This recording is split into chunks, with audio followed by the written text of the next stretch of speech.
கிறிஸ்துவுக்குள் பிரியமான அன்பு தேவச்சனமே, ஆண்டவராகிய இயேசு கிறிஸ்துவின் இனிய நாமத்தில் உங்களை வாழ்த்துகிறேன். இந்த நாளில் தேவன் நமக்கு கொடுத்த வேத வசனத்தை நாம் தியானிப்போம். அதற்காக தெரிந்து கொண்ட வேத பகுதி சங்கீதம் 65ஆம் அதிகாரம் 2வது வார்த்தை. ஜெபத்தை கேட்கிறவரே, மாம்சமான யாவரும் உம்மிடத்தில் வருவார்கள். ஆமென். ஹல்லேலூயா.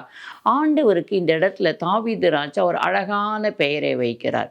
ஜெபத்தை கேட்கிறவரே என்று சொல்கிறார். ஏன்னா அநேக இடத்துல நம்ம வாசிக்கும் பொழுது கர்த்தாவே என் விண்ணப்பத்தை கேளும், கர்த்தாவே என் ஜெபத்திற்கு செவி சாயும், ஆண்டவரே என் ஜெபத்துக்கு பதில் கொடும், இப்படி அநேக இடத்துல எழுதப்பட்டிருக்கும். ஆனால் இந்த சங்கீதத்தில் பார்க்கும் பொழுது ஜெபத்தை கேட்கிறவரே என்று சொல்லியிருப்பார். ஹல்லேலூயா. எவ்வளோ அழகாக இருப்பார். ஒரு நம்பிக்கையான வார்த்தை. என் பிரியமான தேவச்சனமே, இன்றைக்கு நம்ம ஒவ்வொருவருக்கும் தேவைதான் இந்த வார்த்தை.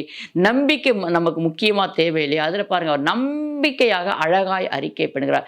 என் ஜெபத்தை கேட்கிறவரே என்று சொல்லி நாம் கூட தேவ சமூகத்துக்கு போய் முழங்கால் படியிடும் போது தேவனே என்று சொல்லுறோம் இல்லையா? அவரை நோக்கி பார்க்கும் பொழுது என் ஜெபத்தை கேட்கிறவரே, என் ஜெபத்துக்கு பதில் கொடுக்கிறவரே, என்னோடு கூட இருக்கிறவரே என்று சொல்லி நாம் அவருடைய முதலாவது துதிக்க ஆரம்பிக்கும் பொழுது தேவ பிரசன்னத்தையும் தேவ மகிமையும் நம்மால் பெற்றுக்கொள்ள முடியும். என் பிரியமான தேவச்சனமே, தாவீது ராஜா சொல்கிறார், என் ஜெபத்தை கேட்கிறவரே, மாம்சமான யாவரும் எல்லாருமே அவரை நோக்கி பார்த்து ஜெபிப்பார்கள்.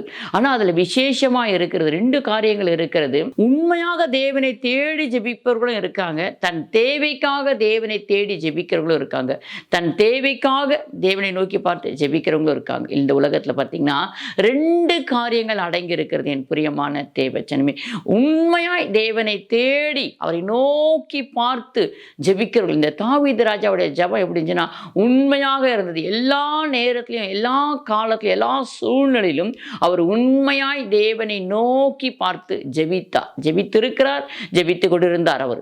அதே போல ஆனால் தன் தேவைக்காக ஜெபிக்கிறவர்களும் இந்த வேதத்தில் அவர்கள் பேர் எழுதப்பட்டு இருக்கிறது. பிரியமான தேவச்சனமே, நாம் எப்படி ஜெபிக்கிறோம்? நம்முடைய ஜெபம் கேட்கப்படலையேன்னு சொல்லி நம்ம கலங்கி தவித்து கொண்டு இருக்கும். கலங்க வேண்டாம். ஜெபத்தை கேட்கிறவர் நம் தேவன். ஜெபத்துக்கு சில பேருடைய ஜெபம் தாமதம் பண்ணி அவர் பதில் கொடுப்பார், சிலருக்கு உடனே பதில் கொடுப்பார், சிலருக்கு கேட்கறதுக்கு அவங்க வாயிலிருந்து சொல் பிறவாதற்கு முன்பே கூட அவர் பதில் கொடுக்கிறவராய் இருக்கிறார். அவருக்கு மாத்திரம்தான் தெரியும். என் பிரியமான தேவச்சனமே, அதற்காக நான் ஜெபிச்சேன், என் ஜெபம் கேட்கப்படலைன்னு சொல்லி நம்ம என்ன பண்ணக்கூடாது? சோர்ந்து போய் விடக்கூடாது, ஜெபத்தை விட்டு விடக்கூடாது. என் பிரியமான தேவச்சனம், ஒவ்வொரு நேரமும் நம்ம செய்ய வேண்டியதை நம்ம சரியாய் செய்து கொண்டே போக வேண்டும். ஹல்லேலூயா. நம்ம ஜெபிக்கிற பிள்ளைகளாக இருக்கணும். எப்பொழுதுமே எல்லா சூழ்நிலையிலும் நம்ம ஜெபிக்கிற பிள்ளைகளாய் நாம் காணப்பட வேண்டும். அதற்காக சோர்ந்து போயிட்டு ஐயோ என்னால் முடியல, ஆனால் மாம்சம் பலவீனம் முடியுது. ஏன்னா நம்ம ஒன்று கேட்குறோம், அது கிடைக்கலன்னு சொல்லும்போது நம்ம என்ன பண்ணுறோம்? முதலாவது நமக்கு சோர்வு வந்து விடுது. ஆனால் அந்த சோர்ந்து போகாமல் ஜெபம் பண்ணுங்கள் என்று ஆண்டவர் சொல்லுகிறார். ஹல்லேலூயா. நீ சோர்ந்து போகாத. மாம்சம் பலவீனமானது. அவருக்கே நல்லா தெரியுது பாருங்க. அவர் எவ்வளோ அழகாக சொல்கிறார் பாருங்க. மாம்சம் பலவீனமானது, ஆவியோ உற்சாகம் உள்ளது. அதனால தான் ஆண்டவர் சொல்ல, நீங்கள் ஆவியோடு ஜெபம் பண்ணுங்கள், பரிசுத்த ஆவியோட அபிஷேகத்தை பெற்றுக்கொண்டு ஜெபம் பண்ணுங்கள், அப்பொழுது உங்கள் ஜெபத்துக்கு பதில் கிடைக்கும். நீங்களும் சோர்ந்து போக மாட்டீங்க. நிச்சயமாக அப்பா எனக்கு ஒரு நாள் தருவார் என்று விசுவாசிப்பீங்க, நம்பிக்கையோடு இருப்பீங்க, ஜெபத்தில் காத்திருப்பீங்க. என் பிரியமான தேவச்சனமே, அதனால தான் ஆண்டவர் தெளிவாக சொல்றார், சோர்ந்து போகாதீங்கம்மா.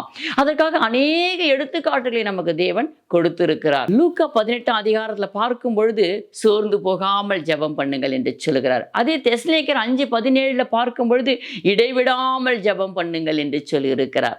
ரோமர் 12:12 பார்க்கும் பொழுது ஜெபத்தில் உறுதியாய் தரித்திருங்கள் என்று சொல்லுகிறார். மார்க் 14:38 வாசிக்கும் பொழுது விழித்திருந்து ஜெபம் பண்ணுங்கள் என்று சொல்லுகிறார். யாக்கோப்பு 5:16 பார்க்கும் பொழுது ஒருவருக்காக ஒருவர் ஜெபம் பண்ணுங்கள் என்று சொல்லுகிறார். யாக்கோப்பு 5:17 பார்க்கும் பொழுது கருத்தாய் ஜெபம் பண்ணுங்கள் என்று சொல்லுகிறார். அதே யாக்கோப்பு 5:15 சொல்லுகிறார், விசுவாசத்தோடு ஜெபம் பண்ணுங்கள். விசுவாசம் உள்ள ஜெபம் பிணியால ரட்சிக்கும். உங்களுக்காகவும் நீங்க விசுவாசத்தோடு ஜெபிக்கணும். மற்றவர்களுக்காக ஜெபிக்கும் போது விசுவாசத்தோடு ஜெபம் பண்ணுங்கள். விசுவாசம் உள்ள ஜெபம் பிணியால ரட்சிக்கும். இப்போ உங்களுக்காகவும் நீங்க ஜெபிக்கணும். எப்படி ஜெபிக்கணும்? சோர்ந்து போகாமல் ஜெபிக்கணும், இடைவிடாமல் ஜெபிக்கணும், விழித்திருந்து ஜெபிக்க வேணும். ஜெபத்தில் நம்முடைய நம்முடைய ஜெபம் கருத்தாக இருக்க வேணுமா, உண்மையாக இருக்க வேணுமா. இப்படி அழகாக எழுதப்பட்டிருக்கு பிரியமான தேவச்சனமே. இவை எல்லாம் வேதத்தில் இருக்குது இல்லைங்களா. நம்ம சோர்ந்து போகாமல் ஜெபம் பண்ணணும் அப்படின்றதுக்காக ஆண்டவர் அநேக காரியங்களை நமக்கு எடுத்துக்காட்ட ஊமையாய் சொல்லியிருப்பார் அநேக இடத்துல. லூக்கா 18:1 நீங்கள் வாசிக்கும் போது அது அழகாக எழுதப்பட்டிருக்கும். நீங்கள் முழுவதும் வாசிக்கும் பொழுது அது முடிவில் பார்க்கும் பொழுது நிச்சயமாகவே, ஏன்னா நீங்கள் இரவும் பகலும் தம்மால் வேண்டிக் கொள்ளப்பட்ட விஷயத்தில் நீடிய பொறுமையாக இருந்து நான் அவர்களுக்கு செய்யாமல் இருப்பேனோ நிச்சயமாய் செய்வேன் என்று சொல்கிறார். நான் ஜெபம் பண்ணி சோர்ந்து போயிட்டேன்னு நினைக்கிறீங்களா? சோர்ந்து போகாதீங்க. சிறு பிள்ளைகளை போல உங்களை தாழ்த்தி ஜெபம் பண்ணுங்கள். அந்த ஜெபத்துக்கு தேவன் பதில் கொடுப்பார், உடனே பதில் கொடுப்பார். தன் தேவைக்காக மாத்திரம் நாம் ஜெபிக்காமல் மற்றவர்களுக்காக, நம்முடைய சூழ்நிலை என்னவோ அந்த சூழ்நிலை வேற யாராவது இருப்பாங்க, அதை அவர்களை நினைத்து நாம் ஜெபிப்போம். அப்பா என்னுடைய சூழ்நிலை போல எத்தனை பேர் இருக்காங்கன்னு எனக்கு தெரியாதுப்பா, அவர்களுக்காக நான் ஜெபிக்கிறேன்ப்பான்னு சொல்லி மற்றவர்களை மற்றவருடைய பாரங்களை நம்முடைய பாரமாக நினைத்து நாம் ஜெபிக்கும் பொழுது நம்முடைய ஜெபத்துக்கு தேவன் பதில் கொடுப்பார். நம்முடைய ஜெபம் ஒருபோதும் சுயநலமாக இருக்கக்கூடாது, சுயநலமற்றதாக இருக்க வேண்டும். தேவனுக்கு பிரியமான ஜெபமாக இருக்க வேண்டும், உண்மையாக இருக்க வேண்டும், பரிசுத்தமாக இருக்க வேண்டும். அந்த ஜெபத்தில் விழித்திருக்க வேண்டும், ஜெபத்தில் விசுவாசம் இருக்க வேண்டும், ஜெபத்தில் உயிர் இருக்க வேண்டும். என் பிரியமான தேவச்சனமே, நம் தேவனோடு கூட இருக்க வேண்டும். தேவ சமூகத்துக்கு போகும் பொழுது இந்த உலகமும் உலகத்துக்குரிய காரியங்களை நம்ம விட்டு போய் தேவ சமூகத்தில் ஜெபிக்க வேண்டும். நம்ம முழங்கால் படிட்டு இருப்போம், ஆனால் நம்முடைய சிந்தனைகள் வேற எங்கேயோ இருக்கும், வேற எதையோ சிந்தித்து கொண்டிருப்போம். நம்மளோட உதடு ஆண்டவரை துதித்து கொண்டிருக்கும், நம்ம உள்ளமோ வேற எதையோ யோசித்து கொண்டிருக்கும். அப்படி இராமல் நம்முடைய ஆவி, ஆத்மா, சரீரங்கள், எண்ணங்கள், சிந்தனைகள் எல்லாவற்றையும் அடக்கி தேவ சமூகத்தில் தேவனை நோக்கி பார்த்து நாம் ஜெபிக்கிற பிள்ளைகளாய் காணப்படும். இதற்கு பெயர் தான் ஜெபம். இது எல்லாவற்றையும் அடக்கி தேவ சமூகத்தில் போய் உட்கார்ந்து அவருடைய முகத்தை நோக்கி பார்த்து அவரோடு கூட பேசுகிறோம் பார்த்தியா, உறவாடுகிறோம் பார்த்தியா, இந்த உறவுக்கு பெயர் தான் ஜெபம். என் பிரியமான தேவச்சனமே, அதற்காக நான் பஸ்ல போகும்போது ஜெபிக்கலாம். நிச்சயமா நமக்கு தெரிந்தவங்களுக்கு பஸ்ல போகும்போது நம்ம பேச மாட்டோமா? அப்படித்தான் அவர் நேசிக்கிறவரோட பேசாம பார்க்காம விட்டு விடுவோமா? இல்லை, எல்லோரோட நம்ம பேசுவோம். அது போலத்தான் நம்ம அப்பாவோடு கூட நெருங்கி உறவாடும் பொழுது எல்லாவற்றையும் உலகத்துக்குரிய காரியங்களெல்லாம் விட்டு அவரோடு கூட நம்ம பேசுவது பெயர் ஜெபம். அந்த ஜெபம் உங்களால் முடிஞ்சால் எல்லா இடத்துலையும் நீங்கள் ஜெபிக்க முடியும். ஆனால் சில நேரம் தேவ சமூகத்தை நம்ம இப்படியாப்பட்ட ஜெபத்தை ஜெபிக்கும் பொழுது அந்த ஜெபத்திற்கு நமக்கு தேவன் பதில் கொடுக்கிறவராக இருக்கா. அந்த ஜெபத்தையும் அவரையும் பிரியமா ஏற்றுக்கொள்வேன் என்று அழகாய் சொல்லியிருக்கிறார்.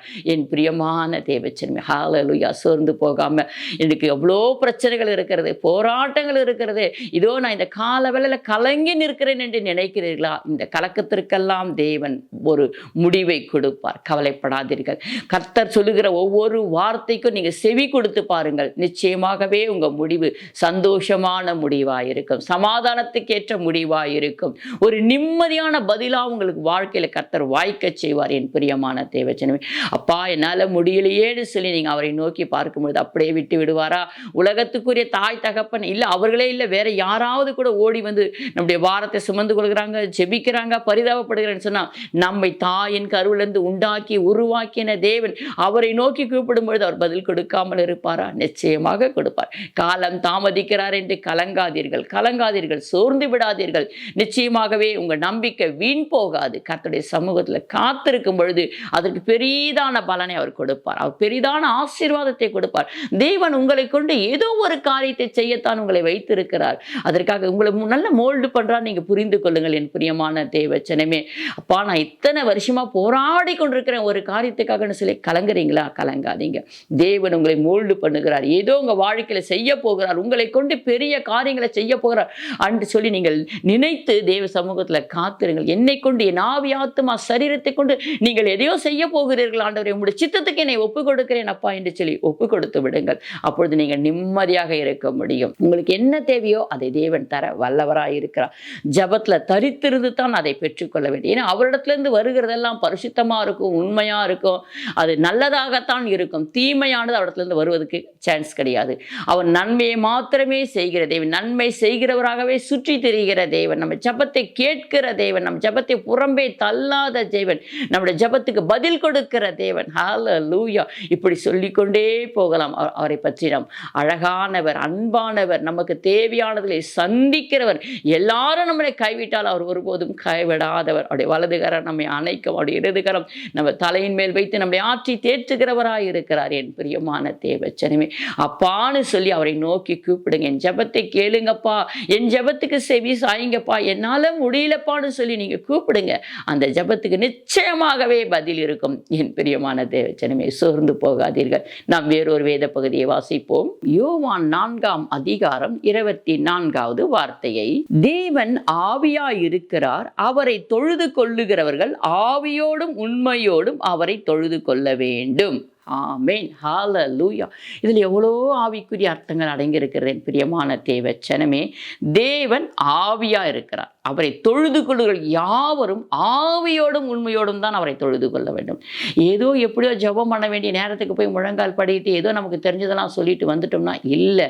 இதில் 2 காரியங்கள் இருக்குது. தேவனை உண்மையாய் தேடுகள் இருக்கிறாங்க, தனக்கு தன் தேவைக்காக மாத்திரம் தேவனை தேடுகள் இருக்காங்க. 2 பேர் இருக்காங்க. நான் ஆரம்பத்திலே சொன்னது போல 2 பேர் இருக்காங்க. தன் தேவைக்காக மாத்திரம் தேவ சமூகத்தில் வந்து ஜெபிச்சிட்டேன்னு போறவங்களும் இருக்காங்க, உண்மையாக தேவனை தேடுகளும் இருக்கிறாங்க. அதுதான் இங்கே ஆண்டவர் அழகாய் சொல்கிறார்.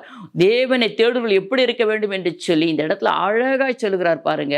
தேவன் ஆவியா இருக்கிறார், அவரை தொழுது கொள்ளுங்கள் ஆவியோடும் உண்மையோடும் அவரை தொழுது கொள்ள வேண்டும். நீங்க பிதாவாகிய தேவனை தொழுது கொள்ள வேண்டும் என்று நினைத்தால் ஆவியோடும் உண்மையோடும் தொழுது கொள்ளுங்கள். இவ்வளவு காலம் நீங்க எப்படி ஜெபிச்சீங்களோ எனக்கு தெரியாது அல்லவா, உங்களுக்கும் தெரியாது. ஆனா இப்பொழுது இந்த வேத வசனத்தை நீங்க வாசிச்சு உண்மையோடு, பரிசுத்தத்தோடு, நீதியோடு கர்த்தரை நோக்கி நம்முடைய ஜெபம் உண்மையா இருக்கா, பரிசுத்தமா இருக்கா, நம்ம கேட்குற காரியம் சரியானதா கேட்குறோமா அப்படின்னு சொல்லி யோசித்து சிந்திச்சு தேவ சமூகத்தில் ஒப்பு கொடுத்து ஜெபம் பண்ணுங்க. அந்த ஜெபத்தில் ஒரு உண்மை இருக்கட்டும், ஒரு பரிசுத்தம் இருக்கட்டும். அப்படி நீங்க ஜெபிக்கும் பொழுது பிதாவானவரை நீங்க தொழுது கொள்ள முடியும். அப்போ அவர் சொல்லுவார், நான் இருக்கிறவராகவே இருக்கிறவர் என்று சொல்லுவார். நான் ஒருவரும் வாசம் பண்ணக்கூடாத ஒளியில வாசம் பண்ணுகிறவர் என்று சொல்லுவார்.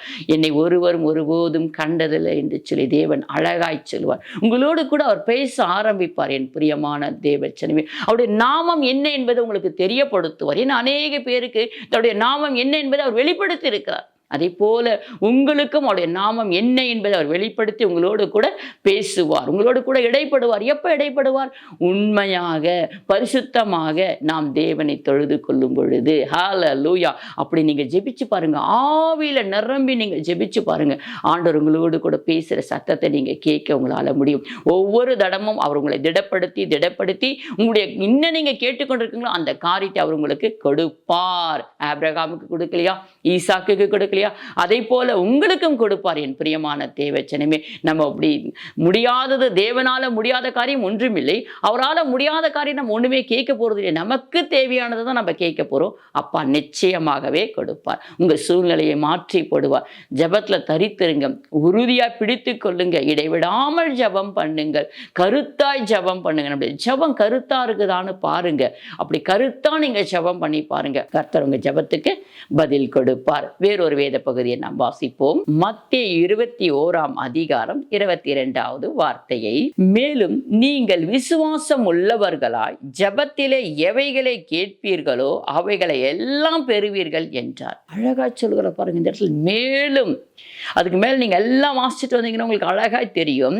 நீங்கள் விசுவாசம் உள்ளவர்களாய் ஜெபத்துல நீங்க எவைகளை கேட்பீர்களோ அவைகளை எல்லாம் பெறுவீர்கள் என்று நீங்க விசுவாசிக்க வேணும். எனக்கு அப்பா இதெல்லாம் கொடுப்பார், நான் ஜெபத்துல என்ன கேட்டனோ அதை எனக்கு கொடுப்பார் அப்படின்னு நீங்க விசுவாசத்தோடு அறிக்கைப்படுங்க. என் ஜெபத்தை அப்பா கேட்டார், ஜெபத்தை கேட்கிறவரே என்று தாவீது ராஜா சொன்னது போல என் ஜெபத்தை அப்பா கேட்டுட்டார், என் ஜெபத்துக்கு பதில் கொடுக்க போகிறார் அப்படின்னு விசுவாசத்தோடு அறிக்கை பண்ணுங்க. முடியாத காரியத்தை கூட அவர் முடித்து கொடுப்பார். அது அநேக நாட்கள் நம்ம அழுது கொண்டே இருக்க வேணும், முடியலையேன்னு சொல்லி கதறிக்கொண்டே இருக்கணும், இந்த வியாதியிலே இருக்கணும், இந்த பலவீனத்திலே இருக்கணும், இந்த கஷ்டத்திலே இருக்கணும்னு அவர் நினைக்கிறவர் அல்ல. ஏதோ நமக்குள்ள இருக்கிற இந்த ஒரு குறைபாடு தான் நம்மளை சரி செய்யாமல், தேவத்துல கிட்டி சேர விடாமல், நம்ம வேண்டிய ஆசீர்வாதத்தை பெற்றுக்கொள்ளாமல் தடையாக இருக்கிறதே என் பிரியமான தேவச்சனமே. அது என்ன என்பதை நாம் ஆராய்ந்து அதை வேர் பிரித்து தூர தூக்கி போட்டு தேவனோடு கூட நாம் ஐக்கியமாக இருப்போம். ஜெபத்துல தரித்திருப்போம், உறுதியாய் இருப்போம்.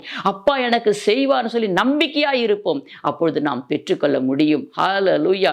ஏன்னா நம்ம தேவன் ஜெபத்தை கேட்கிறவர், நம் ஜெபத்துக்கு பதில் கொடுக்கிறவர். இதுல அழகா எழுதப்பட்டிருக்கு பாருங்க, ஜெபத்துல நீங்க எவைகளை கேட்பீர்களோ அவைகளை பெற்றுக்கொள்வீர்கள் என்று அறிக்கை பண்ணுங்க. அறிக்கை பண்ணுங்க. பெறுவீர்கள். நீ என்ன கேட்கிறியோ அதை நான் கொடுப்பேன். யாருடைய நாமத்தால? இயேசுவின் நாமத்தால கொடுப்பேன். நீங்க பிதாவை நோக்கி கேட்டாலும் இயேசுவின் நாமத்தால அவர் கொடுப்பார். ஏன்னா பிதாவான அப்போது மகிமைப்படுவார்களாம். அதான் என் நாமத்தால நீங்க எதை கேட்டாலும் நான் அதை செய்வேன்னு சொல்லுகிறார். ஹல்லேலூயா. ஜெபத்துல நம்ம போய் இயேசுவின் நாமத்தினால் இவைகள் எல்லாம் நான் கேட்கிறேன்ப்பா, இன்னும் கூட ஏராளமான காரியம் கேட்கறதுக்கு இருக்கு, ஆனா எனக்கு இப்ப இந்த தேவையா இருக்கிறபடினால் இதை நான் உங்களுடைய சமூகத்துல கேட்கிறேன்ப்பான்னு சொல்லி நீங்க ஒப்பு கொடுத்து கேளுங்கள். என் பிரியமான தேவச்சன்மை, அவருடைய நாமத்தினால கேளுங்க. இயேசு என்ற நாமத்தினால நான் இதை கேட்கிறேன்னு சொல்லுங்க. அப்ப நிச்சயமா நீங்க பெற்றுக்கொள்ளுவீங்க. பொறுமையோடு காத்திருந்து தேவ சமூகத்துல கேட்கும்போது தேவன் உங்களுக்கு சகலவற்றையும் செய்ய வல்லவராய் இருக்கிறார். அதே போல அவர் உங்களுக்கு செய்ய வைத்திருக்கிற நன்மைகளும் ஒருபோதும் தடைபடாது. உங்களுக்குன்னு வச்சிருக்கிற ஆசீர்வாதத்தை நிச்சயமாய் தேவன் தருவார். கேளுங்க. கேட்கிற எவனும் பெற்றுக்கொள்வான். கேளுங்கள், அப்பொழுது நீங்கள் பெற்றுக்கொள்வீர்கள். ஹல்லேலூயா. கேட்க நம்ம எந்தெந்த காரியத்துக்கு மறந்துருக்குமோ, இத்தனை நாள் தடைப்பட்டிருக்கோ, ஐயோ ஒருவேளை நான் கேட்டேன்பா எனக்கு கிடைக்கலன்னு சொல்றீங்களா? நீங்க கேளுங்க. அதை ஏதோ ஒரு குறைபாடு இருந்திருக்கும், நம்ம சரியான கேட்க வேண்டிய விதத்துல கேட்காம இருந்திருப்போம். அப்பா கிட்ட நீங்க கேளுங்க. உங்களை நீங்க சரி செய்து கொள்ளுங்க. உலகத்தோடு கேட்கிறவங்களும் இருக்காங்க. உலகத்தை எல்லாம் ஒதுக்கி விட்டு தேவ சமூகத்துல உண்மையா ஜெபிக்கிற தேவ பிள்ளைகளும் இந்த பூமியில இருக்காங்க. அதனால நீங்க எப்படி கேட்குறீங்கன்னு ஒரு விஷயம் யோசித்து பாருங்க. ஒரு பக்கம் ஃபோன் பேசிக்கொண்டே நான் ஜபத்தில் உட்காந்துருக்கேன்னா அதுக்கு பதில் வராது. நான் ஜபத்தில் தான் இருக்கேன், ஆனால் என் சிந்தனை எங்கெங்கேயோ இருக்குதுன்னு சொன்னால் அதுக்கும் பதில் வராது. நம்ம ஒரு ஜபம் எப்படி இருக்குன்னு சொன்னால், உறவு எப்படி இருக்குன்னா தேவனை நோக்கி பார்த்தா நம்ம ஆவி, ஆத்மா, சரீரம், எண்ணம், சிந்தனை, வாயின் வார்த்தை எல்லாவற்றையும் கண்ட்ரோல் பண்ணி தேவ சமூகத்தில் அடக்கி நாம் தேவனை நோக்கி பார்த்து செபிக்கும் பொழுது அந்த ஜபத்திற்கு தேவன் நிச்சயமாகவே 100% பதில் கொடுப்பார். ஆமென். ஹல்லேலூயா. அவரால் பதில் கொடுக்க முடியும். என் பிரியமான தேவச்சனே, அவர் பதில் கொடுக்கிற தேவன். அவர் பதில் கொடுக்கிற தேவன். எல்லாவற்றையும் நீங்கள் என்ன கேட்டாலும் கூட, அதான் அவர் சொல்லுகிற பார்த்தீங்களா, மத்தேயுவில் நல்லோர் மேலும் தீயோர் மேலும் மழையை வர்ஷிக்க பண்ணுகிறவர். ஐயோ இவங்க நல்லவங்க இவங்க கெட்டவங்க யாரையும் பிரித்து பார்க்க மாட்டார். அவர் எல்லாருக்குமே சரிசமமாய் செய்வார். ஆனால் அதில் வேர் பிரித்து எடுத்து அழைக்கிறவராக இருக்கிறார், தெரிந்து கொள்கிறவராக இருக்கிறார், விசேஷித்தவராக இருக்கிறார். அழைத்து தெரிந்து கொண்டு தனக்காகவே வைத்து கொண்டு இருக்கிறார் சில பேரை. அப்படி உங்களையும் தேவன் வைத்திருப்பார். அதனால் நீங்கள் சோர்ந்து போகாமல் ஜெபம் பண்ணுங்கள். தேவனிடத்தில் கேளுங்க. உங்களுக்கு என்ன வேணுமோ அதை அப்பா கிட்ட கேளுங்க. தேவன் உங்களுக்கு நிச்சயமாய் தர வல்லவராக இருக்கான். நாம் இப்பொழுது ஜெபிப்போம். அப்பா உம்மை ஸ்தோத்திரிக்கிறப்பா, எங்கள் ஜெபத்தை கேட்கிறவரே, எங்கள் ஜெபத்தை தள்ளாதவரே, எங்கள் ஜெபத்துக்கு பதில் கொடுக்கிறவரே உமக்கு ஸ்தோத்திரப்பா. இந்த நேரத்தில் கர்த்தாவே, எத்தனை பேர் தன் தேவைக்காக உம்முடைய சமூகத்தில் கதறி கொண்டு இருக்கிறார்களோ, கேட்டுக்கொண்டு இருக்கிறார்களோ, அழுது கொண்டு இருக்கிறார்களோ, விண்ணப்பித்து கொண்டு இருக்கிறார்களோ, உம்முடைய பிள்ளைகளை கேளுமப்பா. அவர்கள் தேவைகளை சந்திங்கப்பா, சந்திங்க ஆண்டவரே. அவர்களுக்கு பதில் கொடுங்கப்பா, பதில் கொடுங்கப்பா. அநேக காலமாக நான் காத்திருக்கிறேன் இவற்றுக்காக என்று சொல்லுகிற பிள்ளைகளுக்கு ஒரு நன்மை கிடைக்கட்டும் ஆண்டவரே. அவர்கள் பிள்ளைகளுக்கு நன்மை உண்டாகட்டும் ஆண்டவரே. உமக்கு ஸ்தோத்திரப்பா. உம்முடைய நாமத்தினாலே உம்முடைய பிள்ளைகளை நாங்கள் ஆசீர்வாதிக்கிறோம் ஆண்டவரே. இயேசு கிறிஸ்துவின் வல்லமையுள்ள நாமத்தினாலே கேட்கிறோம் அப்பா. உம்முடைய பிள்ளைகளுக்கு நிறைவாய் சந்தித்து தருவீராக, தேவைகளை சந்திப்பீராக ஆண்டவரே. உமக்கு ஸ்தோத்திரப்பா, ஸ்தோத்திரம் கர்த்தாவே. நீங்க அப்படியே செய்வதற்காக உமக்கு நாங்கள் மனதார நன்றி சொல்லுகிறோம். ஜெபத்தில் நாங்கள் எவைகளை கேட்கிறோமோ அவைகளை பெற்றுக்கொள்கிறோம் என்று சொன்னது போல நாங்கள் பெற்றுக்கொண்டோம் என்று விசுவாசத்தோடு நன்றி சொல்லுகிறோம் ஆண்டவரே. நன்றி இயேசப்பா. நாங்கள் ஜெபத்தில் எவைகளை கேட்டோமோ அவைகளை எல்லாம் பெற்றுக்கொண்டோம் என்று சொல்லி நாங்கள் உமக்கு மனதார நன்றி சொல்லுகிறோம் ஆண்டவரே. அநேக வருஷங்கள் தடைப்பட்ட காரியங்கள் எல்லாம் இதோ இந்த நாட்கள் நீர் எங்களுக்கு கூடி கைகூடி வர செய்ததுக்காக நன்றி சொல்லுகிறோம். வாய்க்க செய்ததுக்காக நன்றி சொல்லுகிறோம் ஆண்டவரே. ஹல்லேலூயா. உமக்கு ஸ்தோத்திரப்பா. இயேசு கிறிஸ்துவின் இன்ப நாமத்தால் ஜெபிக்கிறோம் எங்கள் ஜீவன நல்ல பிதாவே. ஆமென். உமக்கு ஸ்தோத்திரப்பா.